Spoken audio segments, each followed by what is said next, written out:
अब हम 8वें अध्याय का अध्ययन करेंगे, जहां लिखा है, अब यीशु जैतून के पहाड़ पर गया और भोर को वह फिर मंदिर में आया। अब पर्व समाप्त हो चुका है, परंतु यीशु दूसरे दिन मंदिर को लौट रहा है। सब लोग उसके पास आए और वह बैठकर उन्हें उपदेश देने लगा। आज प्रातः मैंने आपको बताया था कि गुरु हमेशा बैठकर बात करता था।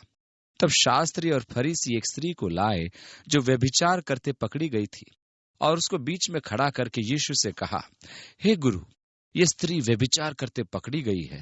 हमने उससे व्यभिचार करते हुए पकड़ा।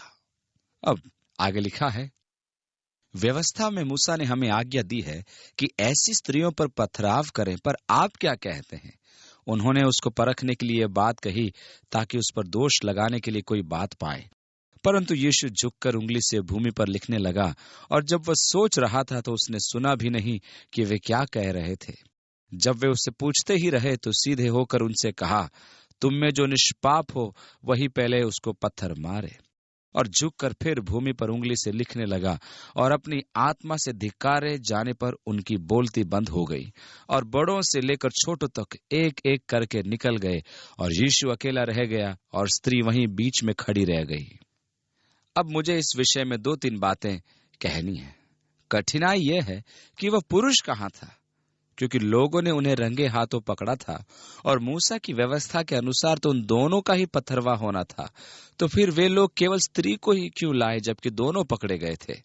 इसलिए साफ जाहिर है कि उन्हीं की व्यवस्था के अनुसार अन्याय हुआ था। उन्हें उस आदमी को भी लाना चाहिए था। अब प्रश्न यह है कि यीशु वहां रेत में उंगली से क्या लिख रहा था? पवित्र शास्त्र तो इस संबंध में हमें कुछ बताता नहीं, इसलिए हम अंदाजा भर लगा सकते हैं। मेरा अंदाज है कि यदि हम उस भीड़ के सबसे बुजुर्ग फरीसियों से शुरू करें जो वास्तव में यीशु को फंसाना चाह रहे थे और उसे चुनौती दे रहे थे, हमारी व्यवस्था कहती है कि स्त्री को पथरवा किया जाए, तेरा क्या कहना है? और वहां एक बूढ़ा शास्त्री था, वो भी यीशु पर दबाव बना रहा था, और इसलिए शायद यीशु रेत में लिख रहा था, शास्त्री, और फिर पिछले मंगलवार को दिन के 2 बजे तुम कहाँ थे? और फिर उसने वो लिखा जो वह शास्त्री उस दिन दोपहर में कर रहा था। और शास्त्री ने गहरी सांस ली होगी और कहा होगा, तुम्हें मालूम है मेरी पत्नी ने मुझे बाजार से रोटी लाने को कहा था, इसलिए मुझे जल्दी घर जाना चाहिए। और वो वहां से खिसक गया। इसी प्रकार एक एक करके सभी दोषी पाए गए। अब जबकि शास्त्री चला गया, फिर उसने शिमोन का नाम लिखा, और वो शिमोन के द्वारा पिछले दिनों किए हुए पापों को लिखने लगा। और शिमोन की हालत पतली हो गई और वो भी वहां से चला गया। और इस प्रकार बड़े से लेकर छोटों तक का नाम यीशु ने लिखना शुरू किया, और उनके नाम के आगे उनके कारनामे भी लिखे। चूंकि वे सब एक एक करके अपनी आत्मा के आगे दोषी साबित हुए, इसलिए बड़ों से लेकर छोटों तक एक एक करके वहां से सरक गए, जब तक केवल वह स्त्री ही वहां बची। और जब यीशु दोबारा खड़ा हुआ, उसने अपना सिर झुकाया और लिखने लगा।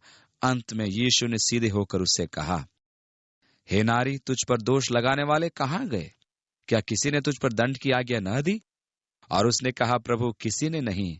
और यीशु ने उससे कहा, मैं भी तुझ पर दंड की आज्ञा नहीं देता, जा और फिर पाप नहीं करना। ये खास बात है, जा, परंतु वाक्य के आखिरी हिस्से को न भूलें, और फिर पाप न करना। ये कोई खुली छूट नहीं है। यीशु ने कहा, परमेश्वर ने अपने पुत्र को जगत में इसलिए नहीं भेजा कि जगत पर दंड की आज्ञा दे, परंतु इसलिए कि जगत उसके द्वारा उद्धार पाए, और जो उस पर विश्वास करता है उस पर दंड की आज्ञा नहीं होती। अब यहाँ एक स्त्री है जो मूसा की व्यवस्था के अनुसार एक बड़ा गुनाह करते हुए पकड़ी गई, परंतु यीशु उससे कह रहा है, मैं तुझ पर दंड की आज्ञा नहीं देता, क्योंकि वह दंड देने नहीं अपितु वह बचाने आया। और इस प्रकार उसने अपनी महिमामयी सेवकाई दिखाई, जो भटक गई थी उसको वापस लाने और बचाने के द्वारा। उस स्त्री के लिए दंड की आज्ञा की जरूरत नहीं थी, उसे बचाए जाने की जरूरत थी। हमें भी दंड की आज्ञा की आवश्यकता नहीं है, हमें बचाए जाने की आवश्यकता है।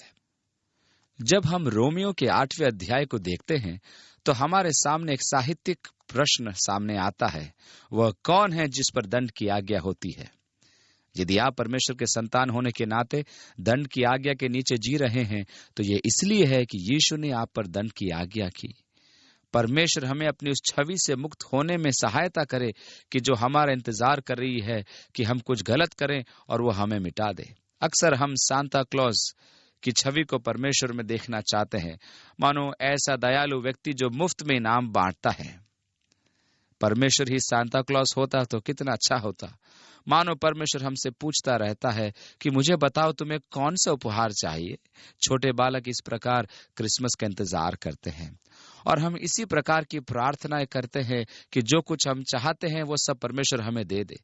परंतु इसी छवि को कायम रखते हुए हम यह भी देखते हैं कि वह एक सूची बनाता है और फाइनल करने के पहले उसे 2 बार जांचता है। वह पता लगाता है कि कौन कौन शैतानी हरकतें करता है और कौन कौन भला करता है। और चूंकि हम जानते हैं कि हम क्या कर रहे हैं और उनकी वजह से अपने आप को दोषी मानते हैं, तो हम सोचते हैं कि परमेश्वर हमें दंड दे रहा है। वो कौन है जो दंड देता है? पौलुस ये नहीं बताता कि कौन दंड देता है, वह केवल यही कहता है कि कौन दंड की आज्ञा नहीं दे रहा है। उसने कहा वो मसीह ही है जो क्रूस पर मरा ताकि फिर जी उठे, यहाँ तक कि वह पिता के दाहिनी ओर है और हमारे लिए विनती करता है। वह हम पर दंड की आज्ञा नहीं देता, वह हमारे लिए विनती करता है। और यीशु ने पापी पर दंड की आज्ञा नहीं की। स्त्री को उसने कहा मैं भी तुझ पर दंड की आज्ञा नहीं देता, जा और फिर पाप न करना। यीशु ने फिर लोगों से कहा जगत की ज्योति मैं हूँ, जो मेरे पीछे होलेगा वह अंधकार में न चलेगा परंतु जीवन की ज्योति पाएगा। उसने कहा जीवन की रोटी मैं हूँ। अब वो कह रहा है जीवन की ज्योति मैं हूँ। वह बहुत अहम दावे कर रहा है। यदि कोई मेरे पीछे चले तो वह अंधकार में नहीं चलेगा बल्कि जीवन की ज्योति पाएगा। फरीसियों ने उससे कहा तू अपनी गवाही आप देता है और इसलिए तेरी गवाही सच्ची नहीं है। यीशु ने उत्तर दिया यद्यपि मैं अपनी गवाही आप ही देता हूँ, फिर भी मेरी गवाही सच्ची है, क्योंकि मैं जानता हूँ कि मैं कहाँ से आया हूँ और कहाँ को जानता हूँ, परंतु तुम नहीं जानते कि मैं कहाँ से आता हूँ और कहाँ जाता हूँ। तुम शरीर के अनुसार न्याय करते हो, परंतु मैं किसी का न्याय नहीं करता, और यदि मैं न्याय करूं भी तो मेरा न्याय सच्चा है, क्योंकि मैं अकेला नहीं परंतु मैं हूं और पिता है जिसने मुझे भेजा है। और वह फिर दावा कर रहा है मुझे पिता ने भेजा है। आगे लिखा है तुम्हारी व्यवस्था में यह भी लिखा है कि 2 जनों की गवाही मिलकर ठीक होती है। एक तो मैं आप अपनी गवाही देता हूं और दूसरा पिता मेरी गवाही देता है जिसने मुझे भेजा है। तब उन्होंने कहा तेरा पिता कहाँ है? यीशु ने उत्तर दिया न तुम मुझे जानते हो न मेरे पिता को। यदि मुझे जानते तो मेरे पिता को भी जानते। ये बातें उसने मंदिर में उपदेश देते हुए भंडार घर में कही और किसी ने उसे न पकड़ा, क्योंकि उसका समय अब तक न आया था। तब यीशु ने फिर उनसे कहा मैं जाता हूं और तुम मुझे ढूंढोगे और अपने पाप में मरोगे। जहां मैं जाता हूं वहां तुम नहीं आ सकते। इस पर यहूदियों ने कहा क्या वह अपने आप को मार डालेगा जो कहता है जहां मैं जाता हूं वहां तुम नहीं आ सकते? उसने उनसे कहा तुम नीचे के हो, मैं ऊपर का हूं। तुम संसार के हो, मैं संसार का नहीं। इसलिए मैंने तुमसे कहा कि तुम अपने पापों में मरोगे, क्योंकि यदि तुम विश्वास न करोगे कि मैं वही हूं तो अपने पापों में मरोगे। फिर ध्यान दें कि यीशु कितना मौलिक दावा कर रहा है। मेरा मतलब है कि अब वह सब चीजों को ठीक ठीक जगह रख रहा है। अब वह सीधे सीधे उनके सामने सच्चाई रख रहा है। और सच्चाई क्या है? यदि आप उस पर विश्वास नहीं करते तो आप अपने पापों में मरेंगे, और यदि आप अपने पापों से मरें तो समझ लें कि आप भटक गए हैं। और इस प्रकार यीशु अब उन लोगों का हिसाब बराबर कर रहा है। वह कहता है तुम नीचे के हो, मैं ऊपर का हूं। उन्होंने उससे कहा तू कौन है? यीशु ने उनसे कहा वही हूं जो प्रारंभ से तुमसे कहता आया हूं।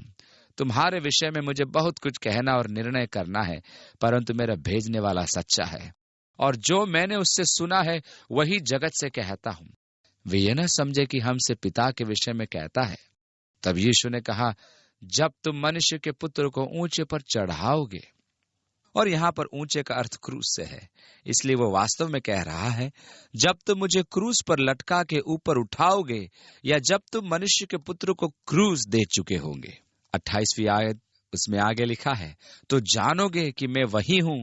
मैं अपने आप से कुछ नहीं कहता, परंतु जैसे मेरे पिता ने मुझे सिखाया वैसे ही ये बातें कहता हूं। मेरा भेजने वाला मेरे साथ है, और पिता ने मुझे अकेला नहीं छोड़ा, क्योंकि मैं सर्वदा वही काम करता हूं जिससे वह प्रसन्न होता है। बोलने के लिए कितना अच्छा बयान है। ओ काश मैं भी ऐसा बयान दे सकता, एक दिन के बाद काश मैं ऐसा बयान दे सकता, मैं सर्वदा वही काम करता हूं जो पिता को भाता है। उसने कहा, पिता ने मेरी गवाही दी है, यह मेरा प्रिय पुत्र है जिससे मैं प्रसन्न हूं।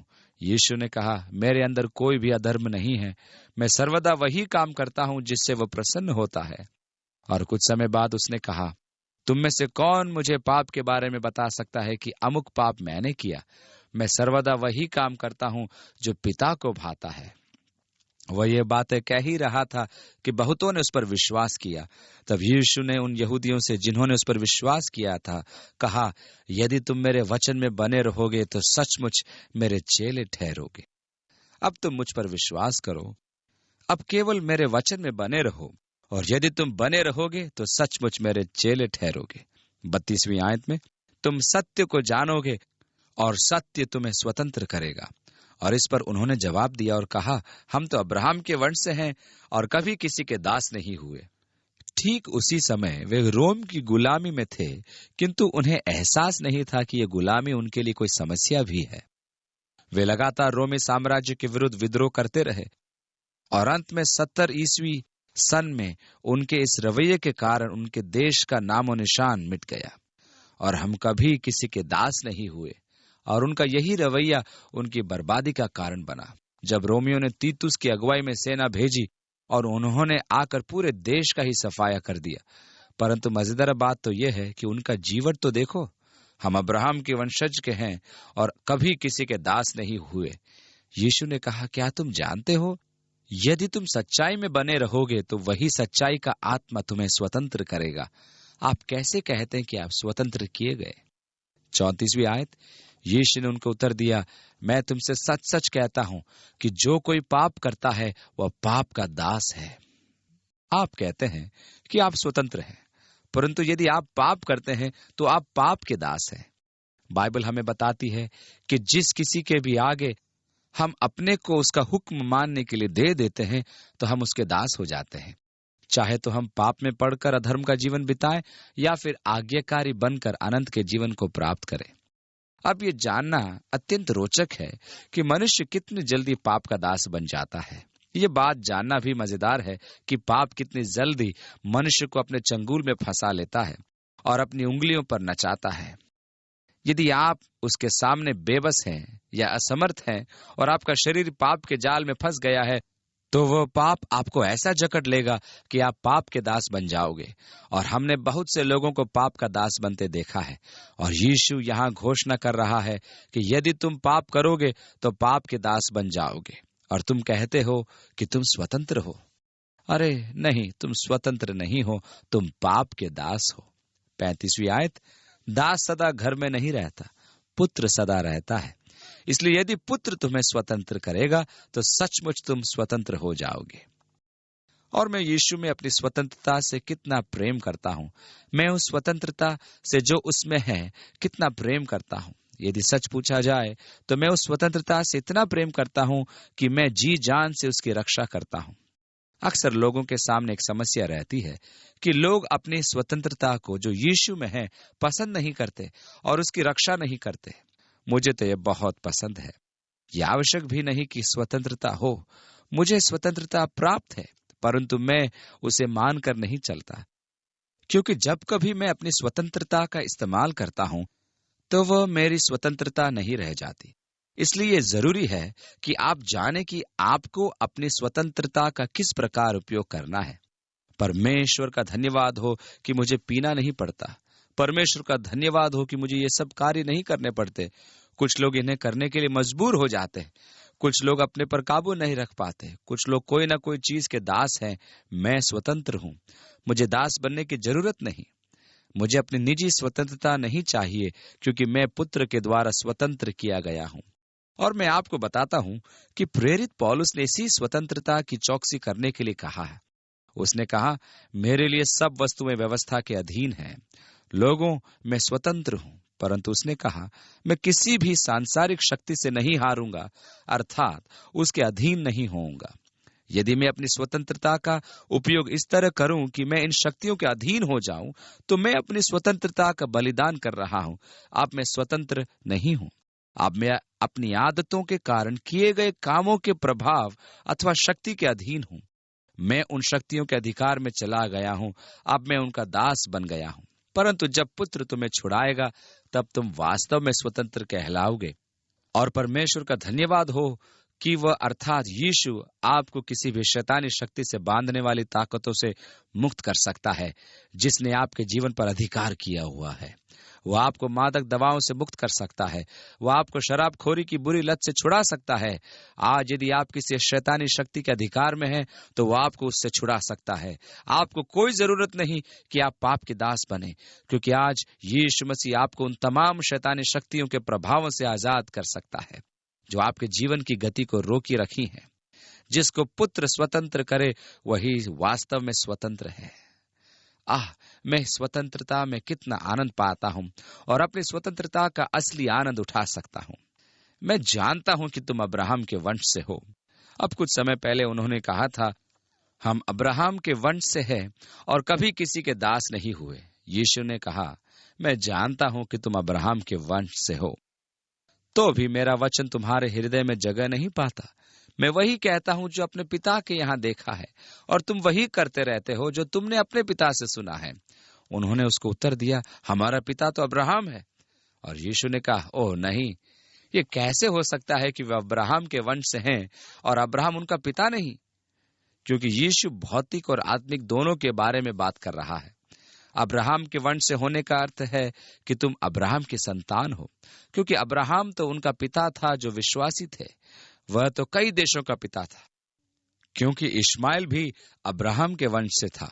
वे अब्राहम के वंश से तो थे, परंतु प्रतिज्ञा के अनुसार वाली संतान नहीं थे।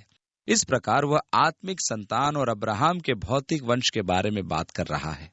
इन दोनों बातों में आसमान जमीन का अंतर है। फिर भी इन यहूदियों के सामने वह मान रहा है, हाँ तुम अब्राहम के वंश के हो, परंतु हकीकत में वह तुम्हारा पिता नहीं है। तुम इसे समझो, आत्मिक रूप से तुम अब्राहम की संतान नहीं हो, क्योंकि तुम विश्वास नहीं करते। और यीशु दोनों बातों का फर्क बता रहा था। इसलिए मुझे मालूम है कि तुम अब्राहम के वंश से हो, तुम उसी में से निकले हो, परंतु तुम मुझे मार डालना चाहते हो, क्योंकि मेरे वचनों का तुम्हारे जीवनों में कोई स्थान नहीं, जैसा कि मैंने अब तक देखा है। उन्होंने उससे उत्तर देते हुए कहा, अब्राहम हमारा पिता है। 39वीं आयत के अंदर यीशु ने उनसे कहा, यदि तुम अब्राहम की संतान होते तो अब्राहम के समान काम करते, परंतु अब तुम मुझ जैसे मनुष्य को मार डालना चाहते हो, जिसने तुम्हें वह सत्य वचन बताया जो परमेश्वर से सुना। ऐसा तो अब्राहम ने नहीं किया था। अब्राहम ने मुझे मारने की कभी कोशिश नहीं की। उसे परमेश्वर के कार्यों पर विश्वास था और इसी वजह से वो परमेश्वर की दृष्टि में धर्मी ठहरा। अब जबकि मैं तुम्हें परमेश्वर का वचन सुना रहा हूं, तुम मुझे मारने की कोशिश कर रहे हो। हकीकत में ऐसी बात नहीं है। तुम अब्राहम के काम नहीं कर रहे हो। यदि तुम मुझे मारने की कोशिश करते हो तो तुम अब्राहम के काम नहीं करते हो। 41वीं आयत, तुम अपने पिता के समान काम करते हो। और फिर उन्होंने उससे कहा, हम व्यभिचार से नहीं जन्मे। यह संदर्भ कुंवारी मां के विषय में हो सकता है। शायद वे कह रहे थे कि तुम्हारा जन्म मां के वैवाहिक संबंधों से पहले का है। हम व्यभिचार से नहीं जन्मे। इस बात की संभावना थी कि मरियम की कहानी पहले ही फैल चुकी थी कि वास्तव में यूसुफ यीशु का पिता नहीं था। उन्हें विश्वास ही नहीं था कि यीशु का जन्म पवित्र आत्मा की छाया से हुआ था, और इस वजह से वे उस पर इल्जाम लगा रहे थे कि वह शादी के बंधन से पहले की संतान है। अब बाइबल इस बात को पूरे जोर के साथ कहती है कि मरियम कुंवारी थी और मसीह का जन्म एक दैवीय आश्चर्य कर्म था, क्योंकि पवित्र आत्मा का सामर्थ उस पर उतरा था और यीशु परम प्रधान परमेश्वर का पुत्र था। पवित्र आत्मा के कारण मरियम गर्भवती हुई। यहाँ ऐसा लगता है कि कुंवारेपन में जन्म लेने के कारण ये यीशु के नाम पर धब्बा है और उसके कुंवारेपन में जन्म लेने को एक चुनौती है। इन सब बातों का एक रोचक सार निकाला जा सकता है। पवित्र शास्त्र में मरियम के बारे में, जो यीशु की मां थी, हम पाते हैं कि वह दुनिया में अपने किस्म की पहली और अंतिम स्त्री थी। परमेश्वर का अनुग्रह सबसे ज्यादा उसी पर हुआ। जब वो यहूदिया के देश में अपने रिश्तेदारिन इलिशिबा से मिलने को गई तो उसने कहा, तू स्त्रियों में धन्य है और तेरे गर्भ का फल भी धन्य है, और आने वाली पीढ़ियां भी सदा तुझे धन्य कहेंगी। क्यों? क्योंकि परमेश्वर ने इसे इतनी इज्जत बख्शी थी जितनी आज तक किसी औरत को नहीं मिली। परमेश्वर ने उसका इस्तेमाल अपने पुत्र को पृथ्वी पर लाने के लिए किया। कितना बड़ा सम्मान! परंतु परमेश्वर ने यह चुनाव बड़ी अक्लमंदी से किया और इसमें कोई शक नहीं कि उसने दुनिया के सबसे बढ़िया लड़की को चुना, जो इज्जत आबरू में सबसे बढ़कर थी। और ये लूका के सुसमाचार अध्याय 1 में लिखे मरियम के स्तुति गीत से साफ झलकता है, जहां हम उसको कहते हुए सुनते हैं, मेरा प्राण प्रभु की बड़ाई करता है और मेरी आत्मा मेरे उद्धार करने वाले परमेश्वर से आनंदित हुई, क्योंकि उसने अपनी दासी की दीनता पर दृष्टि की। और इसी प्रकार वह आनंद से गाती हुई परमेश्वर की बड़ाई करती है, जो ये दिखाता है कि वह अपनी आत्मा से कितनी शुद्ध है। और जहां जहां मरियम का जिक्र आया है, उसे बहुत इज्जत दी गई है। सिवाय इस जगह के हम व्यभिचार से नहीं जन्मे। क्या तुम जानते हो कि तुम्हारा जन्म तुम्हारी माँ के वैवाहिक संबंध से पहले हुआ था? अब चूंकि मरियम का चरित्र प्रशंसा के योग्य था और वो बच्चे के प्रति अपनी मोहब्बत के फर्ज को जानती थी, और दुनिया में कोई चीज ऐसी नहीं जो माँ के प्यार से ज्यादा अच्छी हो, वह प्यार जो परमेश्वर की ओर से स्वाभाविक रूप से मिलता है। जब यीशु को क्रूस पर चढ़ाया जा रहा था, तो यदि मरियम चाहती तो सारे मामले को बड़े सीधे साधे ढंग से जल्दी से निपटा सकती थी। जब उसने देखा कि सारी चीजें उसके बेटे के विरुद्ध जा रही है और उसे क्रूस की मृत्यु से दंडित किया जा रहा था, तो उस समय वो पिलातुस के सामने आकर यह कह सकती थी, जरा 1 मिनट रुकिए, मैं उस व्यक्ति का नाम बताऊंगी जो इसका कारण है। और उसने यीशु के पिता का नाम लिया होता, यदि वाकई में उसका कोई सांसारिक पिता होता। मुझे पक्का यकीन है, यदि कोई वाकई में होता तो वह अपने माँ के फर्ज को निभाते हुए जरूर उसका नाम बताती, परंतु वह नहीं बता सकी।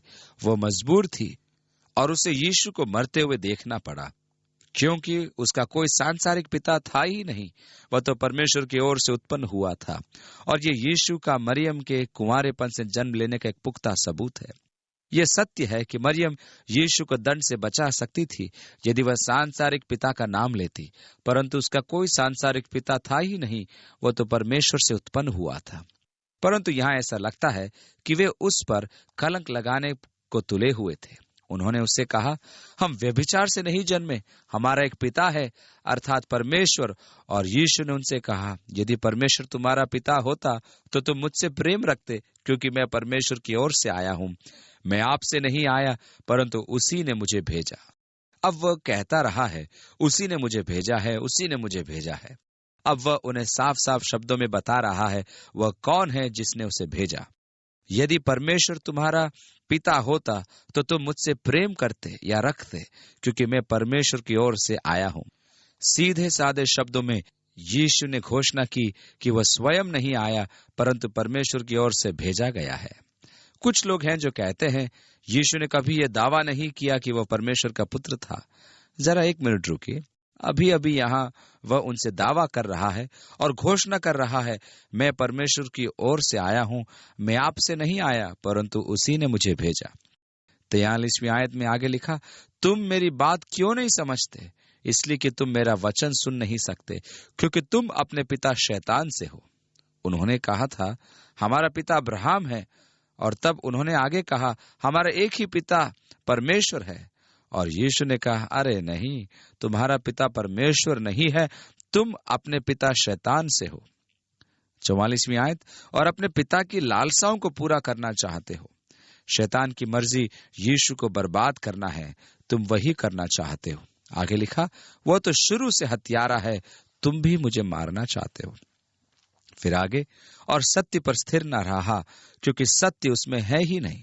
जब वह झूठ बोलता तो अपने स्वभाव ही से बोलता है, क्योंकि वह झूठा है, वरन झूठ का पिता है। परंतु मैं जो सत्य बोलता हूं, इसलिए तुम मेरा विश्वास नहीं करते। तुम में से कौन मुझे पापी ठहराता है? यदि मैं सच बोलता हूं तो तुम मेरा विश्वास क्यों नहीं करते?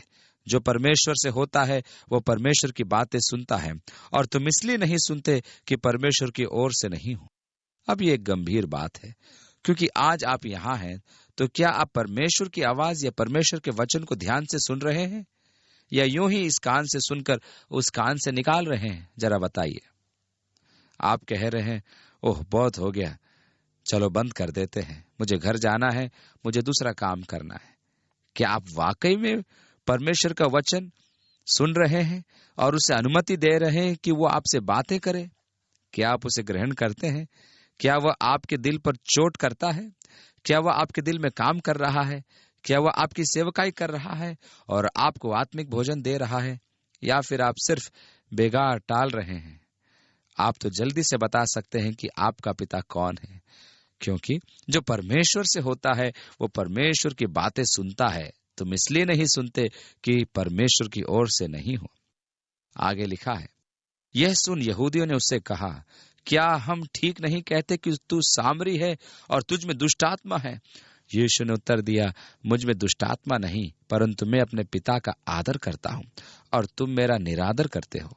परंतु मैं अपनी प्रतिष्ठा नहीं चाहता, हाँ, एक है जो चाहता है और न्याय करता है। मैं तुमसे सच सच कहता हूँ कि यदि कोई व्यक्ति मेरे वचन पर चलेगा तो अनंत काल तक मृत्यु को न देखेगा। ओह, यीशु तो उन्हें बड़ी आसानी से छोड़ रहा है। वह उनके मनों को और अधिक गहरा कुरेदने जा रहा है। मेरा मतलब है, वो वाद विवाद के लिए तैयार है। क्या आप आगे सुनना पसंद करेंगे? ठीक है, तैयार हो जाइए।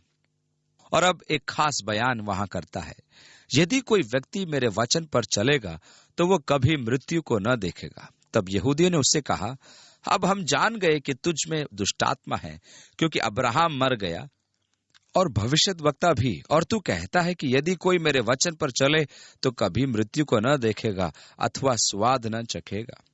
अक्सर यीशु को गलत समझा गया, क्योंकि वह आत्मिक चीजों के बारे में बोलता था और ये लोग केवल सांसारिक चीजों के बारे में ही सोच सकते थे। मृत्यु की परिभाषा एक तो बाइबल के मुताबिक अलग है और एक संसार के मुताबिक अलग है। सांसारिक परिभाषा के अनुसार मृत्यु का मतलब मनुष्य की आत्मा का उससे शरीर से अलग होना है। यदि किसी मनुष्य की जांच की जाए और मशीन में कोई हरकत न हो तो उसे डॉक्टरी रूप से मृत घोषित कर दिया जाता है। इसका मतलब यह है कि उसके दिमाग में कोई हलचल नहीं है, उसका दिमाग या आत्मा उससे अलग हो गई है, कोई भी दिमागी हरकत नहीं है। वह मृत है और उसकी आत्मा उससे अलग हो गई है या उसके शरीर को छोड़ गई है। अब मृत्यु की आत्मिक परिभाषा है आपकी चेतना का परमेश्वर से अलग होना। इस प्रकार कि बाइबल कहती है कि यदि कोई मनुष्य केवल भोग विलास या सुख भोगने के लिए जी रहा है तो ऐसे मनुष्य मृतक समान है, जबकि वे जीवित है। आप देखते हैं कि यदि भोग विलास ही आपका ईश्वर है, यदि सांसारिक सुख ही आपके जीवन का उद्देश्य है, यदि इसी प्रकार के सुख के लिए आप जी रहे हैं, तो आपकी चेतना का परमेश्वर से कोई संबंध नहीं। इस प्रकार आप मृत हैं। चाहे आप सांसारिक रूप से भले ही जिंदा हों, फिर भी आप मरे हुए हैं, क्योंकि आपकी चेतना परमेश्वर से अलग है। बाइबल कहती है कि परमेश्वर तुम्हारी चेतना नहीं है। इसलिए उस आत्मिक परिभाषा के संदर्भ में यीशु कहते हैं, यदि कोई मेरे वचन पर चलेगा तो वो कभी मृत्यु को न देखेगा। मैं कभी जानबूझकर परमेश्वर से अलग नहीं होऊंगा। सुनो, हो सकता है मेरी चेतना इस बूढ़े शरीर को छोड़ दे, परंतु मैं मरूंगा नहीं। मैं परमेश्वर को पहले से भी अधिक जानूंगा, क्योंकि मैं ठीक परमेश्वर के सामने उपस्थित रहूंगा, बिल्कुल जीवित। जो मेरे वचन पर चलेगा मृत्यु का मुख न देखेगा। मैं इस बात पर विश्वास करता हूं, मैं इस बात पर पूरी तरह से विश्वास करता हूं। मैं विश्वास करता हूं कि एक दिन मेरी चेतना इस शरीर को छोड़ देगी और अखबार में पढ़ेंगे कि चक स्मिथ मर गया। मगर इस प्रकार बताना गलत होगा। इसे इस तरह सही लिखा जा सकता है कि चक स्मिथ महोदय अपने जीर्ण शीर्ण तंबू को छोड़कर एक आलीशान मकान में चले गए। मैं मरा नहीं होऊंगा। मैं परमेश्वर के अनंत राज्य में जीवित अवस्था में उसकी उपस्थिति में खड़ा होऊंगा, क्योंकि हम जानते हैं कि जब हमारा डेरा इस संसार से उठ जाएगा तो हमारे लिए एक परमेश्वर का भवन है, जो हाथों से बना हुआ नहीं बल्कि स्वर्ग में अनंत है। इसलिए हम जो इस देह में हैं, दिल से चाहते हैं कि बाहर निकलें, किसी शरीर में जाने के लिए नहीं, बल्कि एक नए शरीर में जो स्वर्ग में है। क्योंकि मैं जानता हूं कि जब तक मैं इस शरीर में हूं, मैं प्रभु से दूर हूं। तो मैं चाहूंगा कि मैं इस शरीर से दूर रहूं ताकि प्रभु की उपस्थिति में रह सकूं। इसलिए एक दिन मैं इस पुराने तंबू को छोड़कर नए भवन में रहने जाऊंगा, मृतक के रूप में नहीं, बल्कि एक स्थान से दूसरे स्थान पर। यहूदियों ने उससे कहा, अब हम जान गए हैं कि तुझ में दुष्टात्मा है, क्योंकि अब्राहम मर गया और दूसरे सब भविष्यद्वक्ता भी, और तू कहता है कि यदि कोई मेरे वचन पर चलेगा तो वह मृत्यु का स्वाद न चखेगा। अब उन्होंने अब्राहम के संबंध में अपने गलत विचारों के कारण ठोकर खाई। आपको याद होगा जब यीशु सदूकियों से बात कर रहा था तो उसने उनसे एक सवाल पूछा था। वे आप जानते हैं, वे ही लोग थे जो न तो पुनरुत्थान पर, न आत्माओं पर और न ही स्वर्गदूतों पर विश्वास करते थे। यीशु ने कहा, यह कैसा हुआ कि जब परमेश्वर ने जलती हुई झाड़ी में से मूसा से बोला, मैं अब्राहम, इसहाक और याकूब का परमेश्वर हूं, वो मरे हुओं का नहीं बल्कि जीवितों का परमेश्वर है। उनका ख्याल गलत था जब उन्होंने कहा कि अब्राहम मर गया था। उस समय अब्राहम जीवित था। वास्तव में वह उन लोगों को तसल्ली दे रहा था जो मसीह का इंतजार कर रहे थे।